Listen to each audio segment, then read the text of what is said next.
So what have we done so far? So we have actually got the governing differential equation for the f of x and g of y, which actually is used to compose the theta. And we actually made an argument to rationalize the fact that the theta is not going to be directly f of x times g of y, but a linear combination of such f of x's and g of y's. And basically, one of our boundary conditions gave us a suggesting answer that in order for sine lambda a to be 0, lambda can take actually multiple values, like infinitely many but countable number of values. And this means that we can actually have a linear combination of f of x's and g of y's. And we, yeah, so we, yeah, let's do it. So let's have linear combination of those.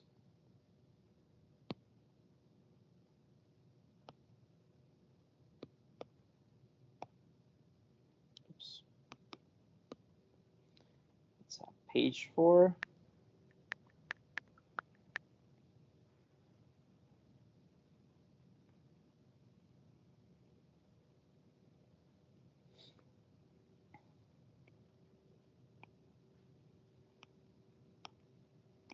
Theta x comma y should look something like sum over n's starting from negative infinity going up to positive infinity, and the f of x, fn of x, gn of y, and I'm going to have also some constants. It's going to be a linear combination, so I can actually use ANs if I like, or I can actually just get the ANs inside the f of n. It doesn't matter for the time being. And it's going to look like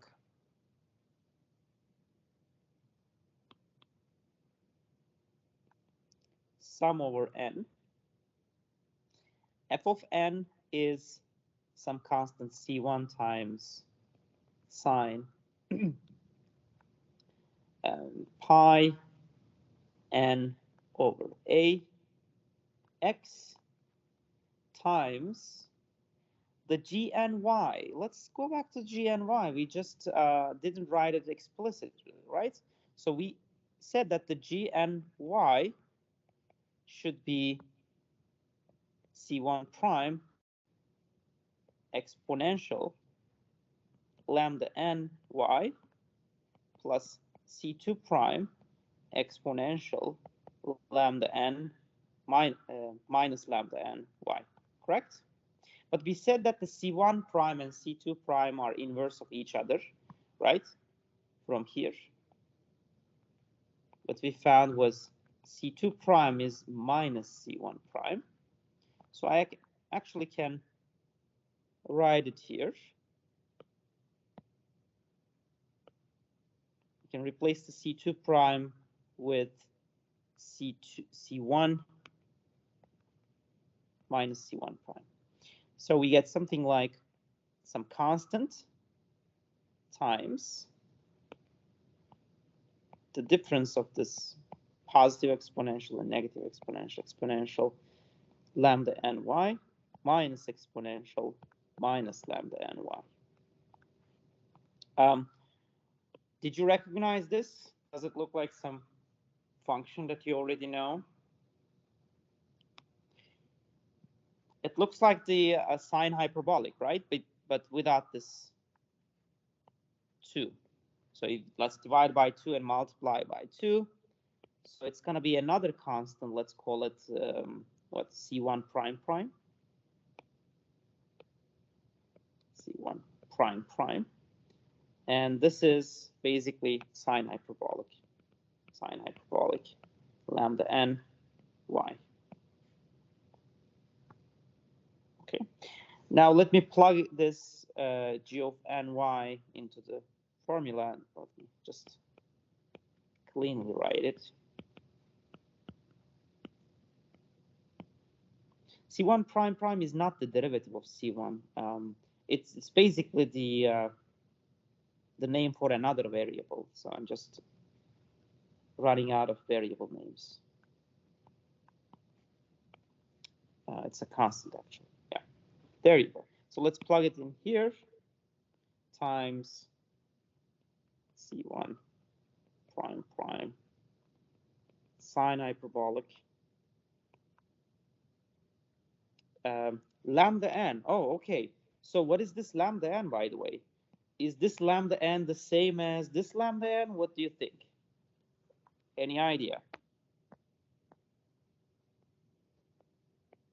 Yes, no? Maybe so?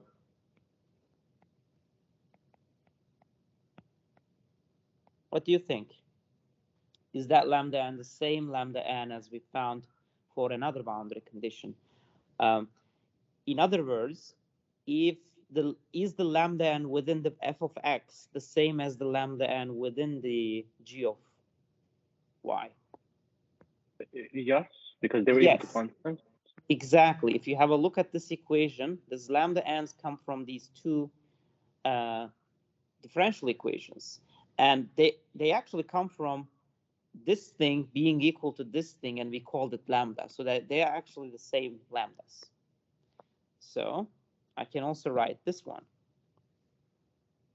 Okay, so I can say sine hyperbolic, instead of lambda n, I can say pi n over a y, lambda n y. And these two constant, and I also have this an there, right? Let me have this an as well, right? This an. So you can see that it doesn't matter when you talk about the constant. It's just a multiplication of all those constants, and you can just name it another constant, which is bn maybe, right? And so theta xy is going to look something like n b of n sine n pi over ax sine hyperbolic n pi over a y, right? So we made a great progress. Now we only have one constant which depends on a n. I mean, like, it's actually like infinitely many constants, but basically in the expression we have bn to be determined. So we need to come up with a way to find out what are the bn's. And we're going to use one boundary condition that we actually left unused, right? It was the boundary condition 4. And it said that the f of x minus t0 is equal to the value of the theta at any x, but y is equal to b. Correct? So I'm going to plug y is equal to b in this equation. Sum over bn sine n pi over a x sine hyperbolic n pi over a b. Now I replace the y with b. Now this is my boundary condition. So how can I find the bn's?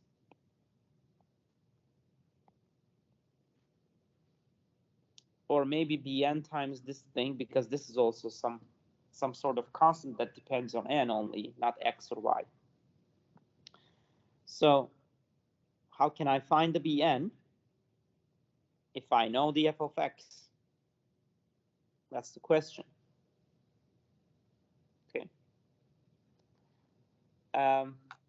Now we're going to learn about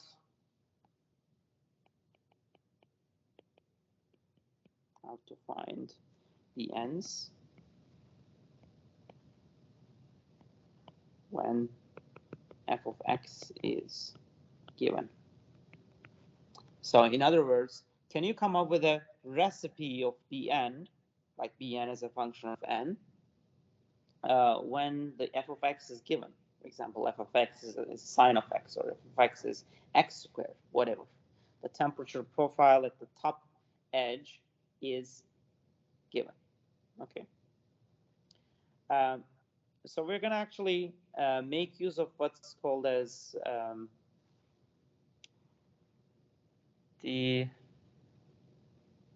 okay, I'm sorry. I guess you have seen these in analytical methods course, right? The separation of variables and orthonormalities. So normal functions.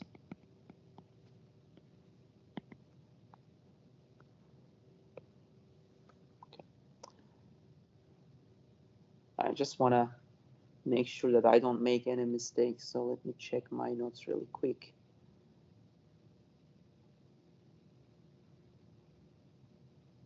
Okay. Okay. The orthonormal functions. So if you have like functions which are labeled by n, f of n's, okay, and imagine, suppose f of n satisfy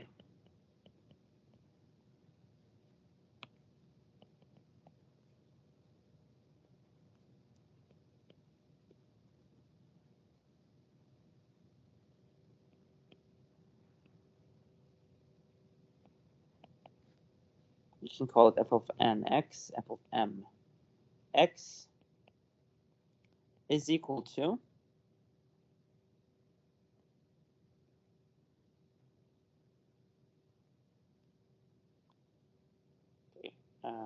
let's say some number, let's say r, that depends on n, if n is equal to m, and 0 if n is not equal to m.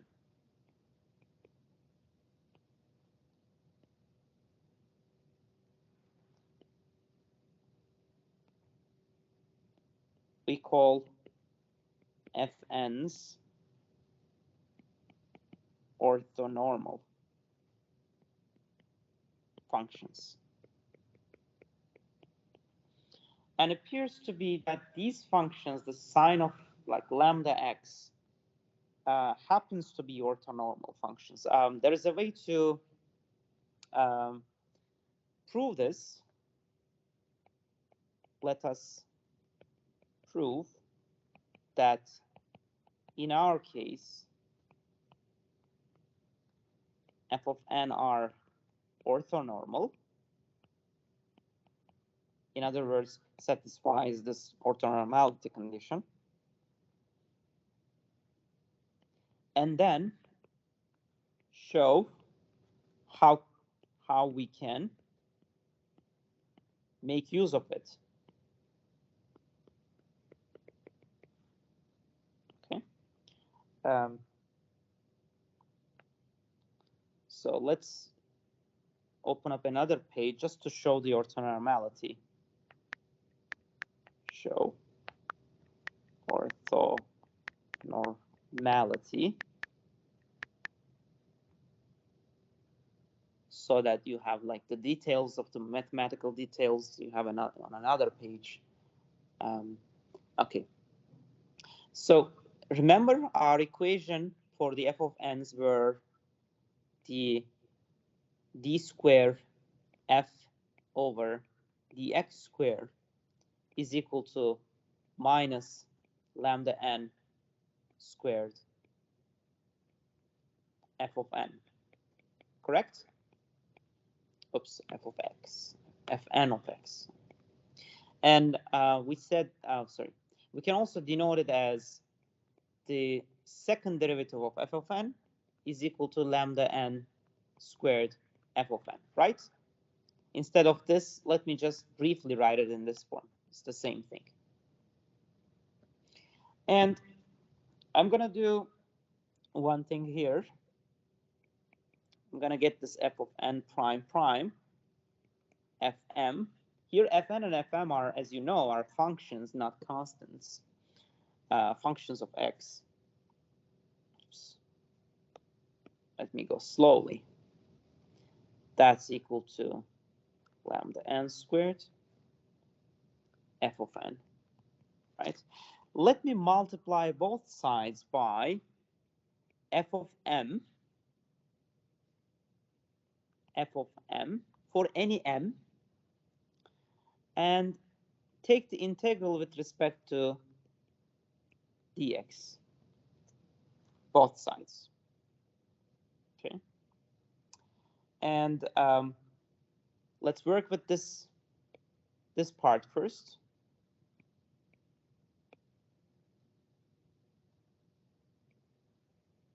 F of n prime prime f of m dx from 0 to a.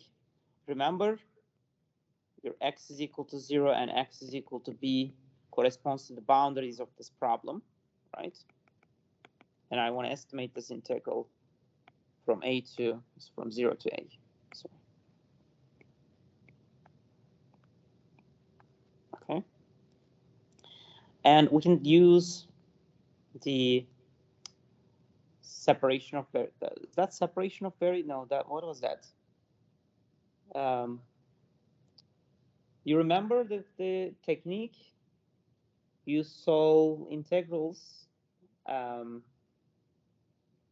like u dv is equal to uv minus integral v du. Like integration by parts? Exactly, excellent, thank you. Integration by parts. Thank you for your help. Okay, so integration by parts, right? So this is the, you can call this dv, you can call this u, and basically what you find is going to be f of n prime, the v, times u, which is f of m, minus integral from 0 to a, v du, f of n prime, f of m prime dx, correct? And this should be calculated from 0 to a, but you know that f of m is 0, right? For x is equal to 0 and x is equal to a for both cases. So this is 0 for my particular problem, right? And this is minus integral 0a f of n prime f of m prime dx, right?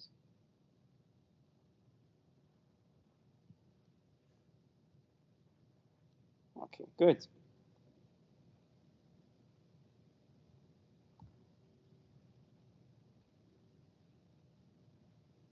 Okay. I'm trying to follow how we can actually make use of this.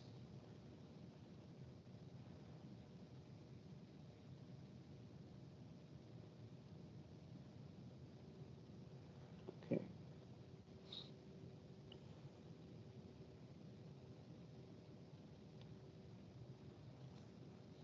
That's equal to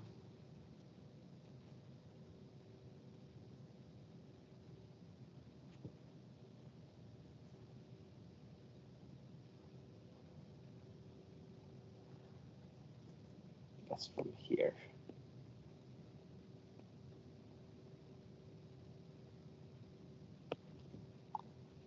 Yeah, we can say minus lambda n squared integral 0 a f of n f of m dx, right? I wrote the same thing. Yep. Oh, okay, here you go. Now, have a look at this. Just think. There's something amazing here. Look at this thing.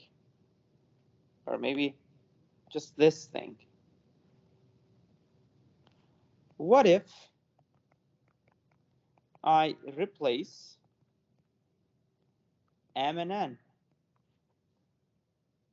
What happens? Does the integral changes the value? Yes, no? No, it's equal. Exactly. Integral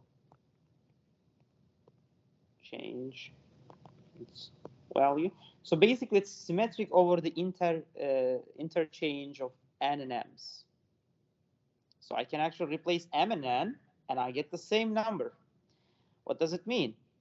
It means here as well, I can replace the two things, and I get the same number. Correct?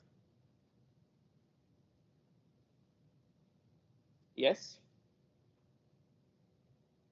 In other words, I can write down as this is equal to integral f of m prime prime f of n dx from 0 to a. And I found something remarkable here. From this equation, if you replace the m and n, then you get, I mean, this doesn't change, but this one becomes lambda m squared. And as you're going to see in a moment, that's going to give us something remarkable.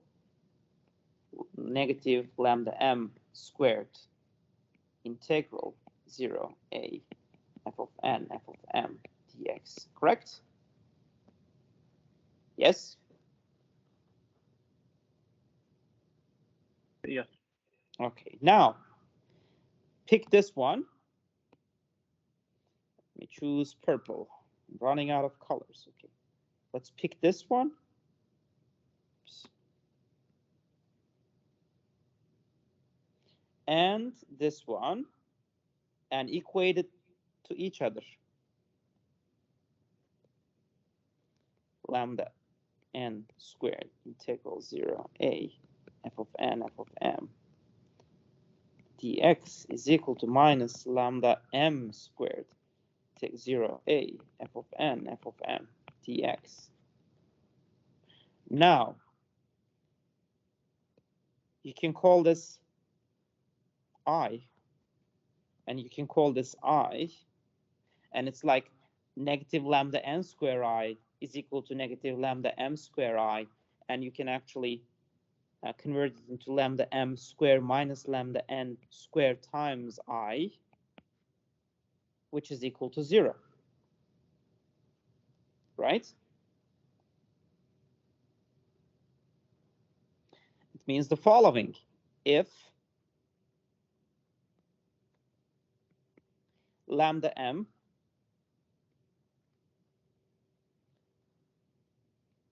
is not equal to lambda n, in other words,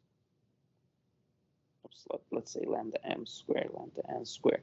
In other words, if m is not equal to n, you get I, you get this one non-zero, so this I must be 0. So from here, this integral f of n f of m dx 0 to a becomes 0.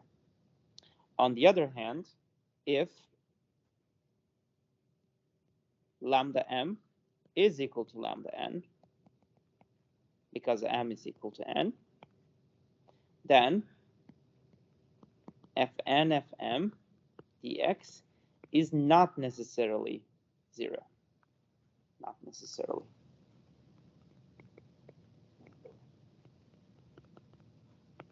Does that make sense?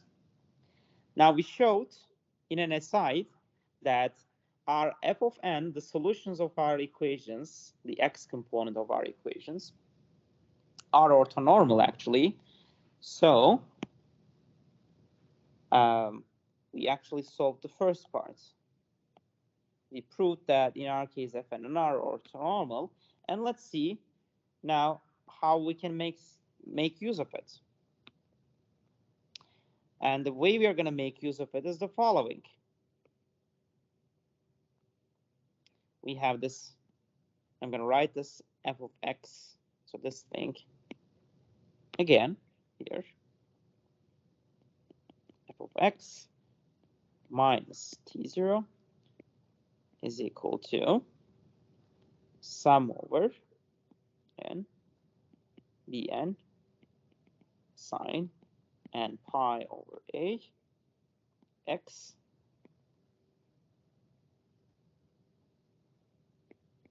sine hyperbolic n pi over a b.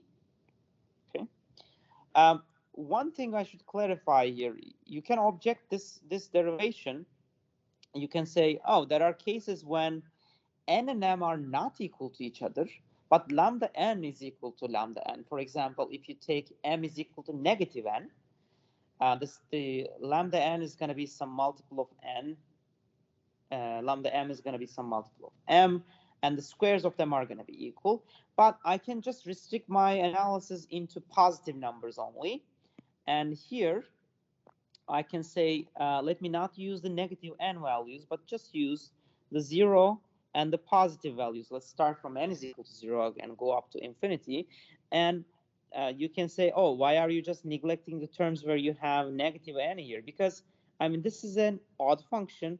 Anything like sine negative something is going to be negative sine of x, and it can be actually incorporated into the coefficient of sine of x. So it should not be any problem here. Okay. So I can collect all those terms and just group them in a way that sine of like positive x's, positive times x's. Okay. So that's something I can do. So my functions are still orthonormal. So how does it help me? Now, here is what I'm going to do. I'm going to simplify this equation a little bit. I'm going to call this thing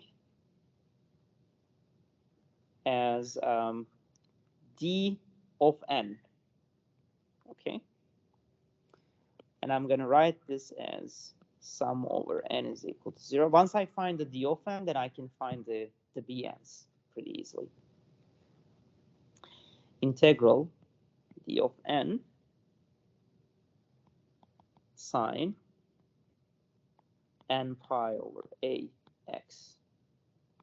Okay. And let's call this f of n x. Okay.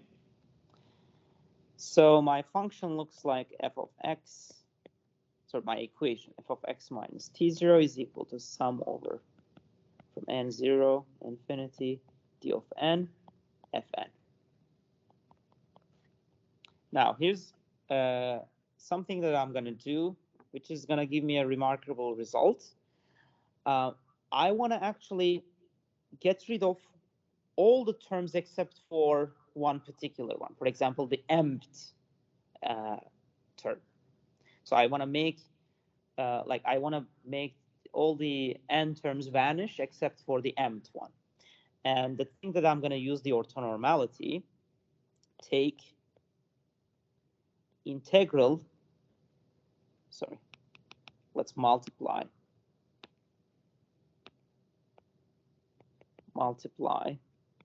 both sides by f of m x and take integral with respect to x from 0 to a. Okay, and here's what we find: x minus t0 f of m x dx from 0 to a. Now it's going to give me a really simple result after some simplifications, which I'm going to show. Dn integral fn fm dx 0 infinity. Okay, not infinity, 0 a. Okay, there you go. And that's equal to, we know that this only survives when n is equal to m, correct? So all the terms are going to be vanishing except for n is equal to m. So I'm going to come up with the m integral f of m squared dx from 0 to a. But my f of m is simply just from here. I know that I call this sign of blah blah as f of n, so I can just replace it. So dm integral 0a sine squared of m pi over a x dx, right? And from here, solve for dm. And dm is the numerator, I have this thing, 0 to a f of x minus t0. And my f of mx is nothing but my sine m pi over a x dx divided by integral from 0 to a sine square m pi of a x dx. Here you go. So we found for these dm values in here. We found the dm, not dn, but m is an arbitrary number. So if you want to find it for 1, just take m is equal to 1. If you want to find it for 2, take m is equal to 2. So that's nothing but the dn's already. So like m is just a dummy variable that you can just replace it by n. Okay. So that's the solution. So your solution is basically, if you go back to this equation, let's say solution, final solution. Let's make another page for this.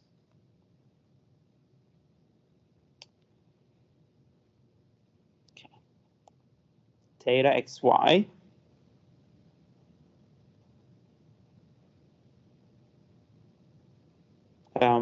yeah, I should solve for bn's, right? So yeah, let's do it. Sorry, we should solve for bn's by knowing the dn.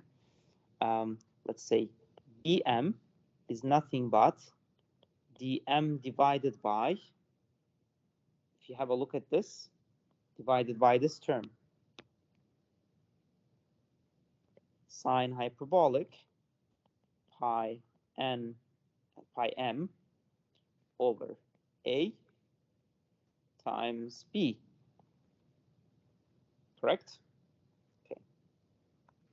From here, you get bm is equal to the integral 0 to a f of x minus t0 sine m pi over a x dx divided by 0 to a sine squared m pi over a x dx times integral, times times sine hyperbolic pi m over a b, right? And this is the value of the Bm. Summarize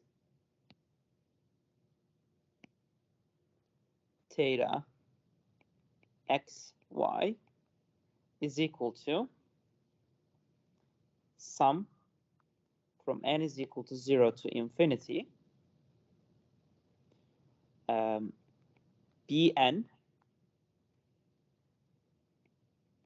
sine n pi over a x times sine hyperbolic n pi over a times y, where Bn is equal to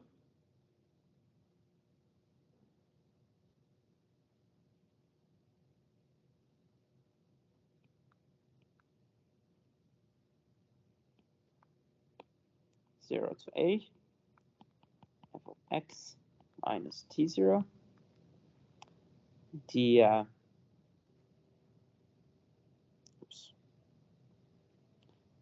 sine of n pi over a times x dx divided by integral 0 to a sine squared m. This is n pi, because if you replace m by n, it's going to be n pi over ax dx sine hyperbolic n pi over a b, I guess. Yeah, there you go. So this is my final solution. You may want to simplify this by actually calculating this integral. You can calculate it easily. And if your f of x is given, you can also estimate this one, so you can have a like series solution of the theta xy. Any questions so far? I have a question. For the sine h at the bottom, should it be multiplied by y or is it multiplied by b? This one or this one? Yeah, the one you underlined. On the latter one, right? This one. Yes. Oh, so that's b, because let me clarify that. Now, convince yourself that this q, so theta is a function of x and y. That's why we have this y here. And the second thing is that in the Bn expression, where this comes from is from our boundary condition, where we actually set the y is equal to b. Let me show you. Where? Here. Look at this boundary condition. It's that y is equal to b particularly, and that's why we call this Bn times this sine of hyperbolic as like a constant, not a function of y. That's how we were able to do it. Does that make sense? Yeah, sorry. I accidentally was doing it for bm instead of bn, so that's why I got confused. Thank you. Okay, no problem. So that's it. Thank you for this question that clarifies it. Okay. Any other questions?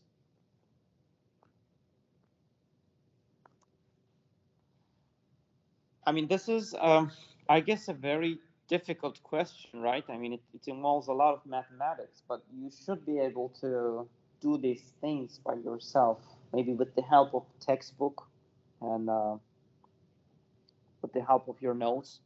And one thing I should clarify is that like any question in the tests or quizzes are going to be a new question.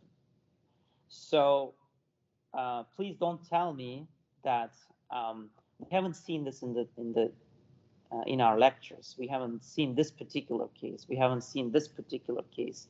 In the example we solved, there was a heat generation, but in this problem, there is no heat generation. So we didn't see this particular case. So I'm sorry, but you're going to see problems that you have never actually solved in the lecture. but you should know how to solve them, how to approach them, how to find out the governing differential equations, even if it's an example that you came up the first time. For example, the Finn example, right? The heat transfer in like from extended surfaces. Like we have seen this in lecture, but I can come up with different like variations of this problem. I can just say, for example, I have like maybe two bodies, like two walls, and I have a fin in between. I may ask you to solve this problem instead of this problem, because you know how to approach this, and you know how to do shell balance, how to treat the problem, and you know how to actually come up with your boundary conditions and so on. So in that sense, every problem is going to be new and every problem is going to be old. So you should know how to like approach the problem, and never tell me that we haven't seen this example in the lecture. So it might be a good idea you ask me different like extensions or alternatives or variations of a particular problem. I might help you, but yeah. Any questions? So just for the sake of curiosity, you can come up with some limiting cases for this problem. So, for example, what if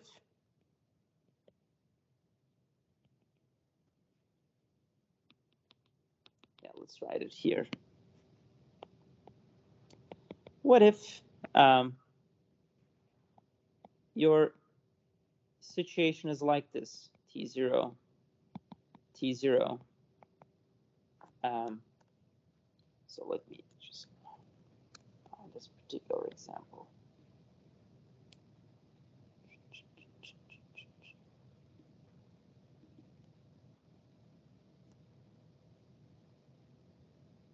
Okay. What if you have T0, T0, T1, T2? So how are we going to solve this problem? Now, we know the case where you have like the same temperature T0, T0, T0, T2, but we don't know this like when you have like two of the surfaces have different temperature and two of them has the same temperature. Well, actually what you can do is actually you can decompose your problem into two problems where you have T0, T0, T0 here, T0, T0, T2, plus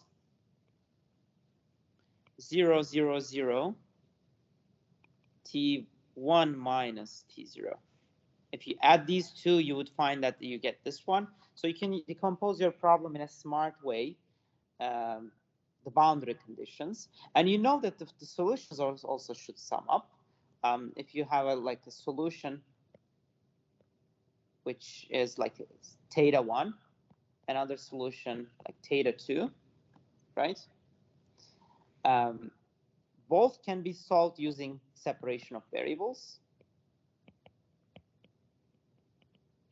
But you would have different boundary conditions. Basically, having theta 1 and theta 2 satisfying del square theta over del x square plus del square theta over del y square is 0. Both theta 1 and theta 2 are going to satisfy this equation. And you know that the boundary condition 1 plus the boundary condition 2, boundary condition for the first system, I would say,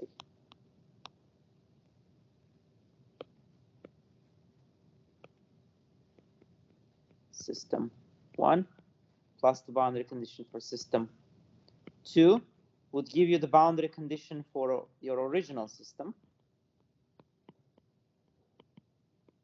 right?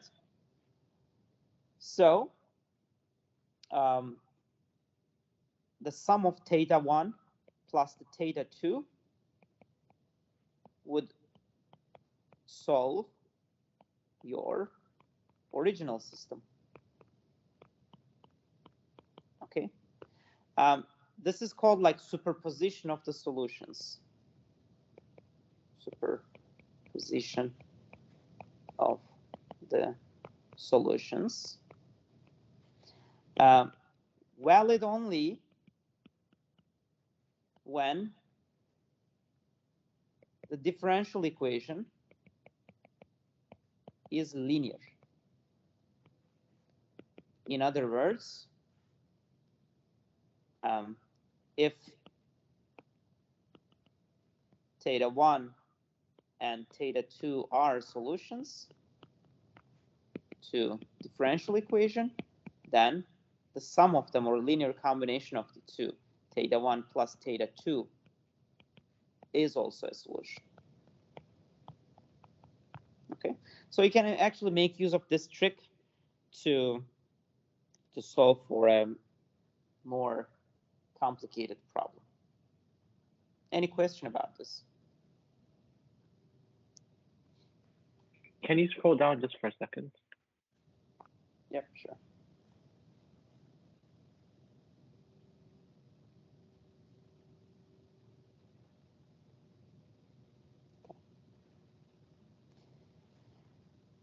And you can also think about a limiting case.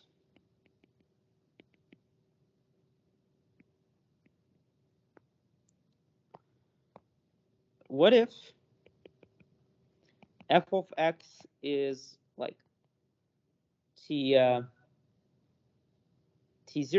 So if you have like t0, t0, t0, t0, what is your physical expectation? Your expectation. What kind of a solution do you think you would have? T, x, y. What do you think? Imagine that you're keeping like all the four sides at the same temperature, and you wait for it to come to steady state. Any idea? Any guess? Wouldn't it be the difference from T naught? Would it be what? The difference from T naught? Difference from T naught. What do you mean? Like, what would be the T then? Like, that's what I'm asking.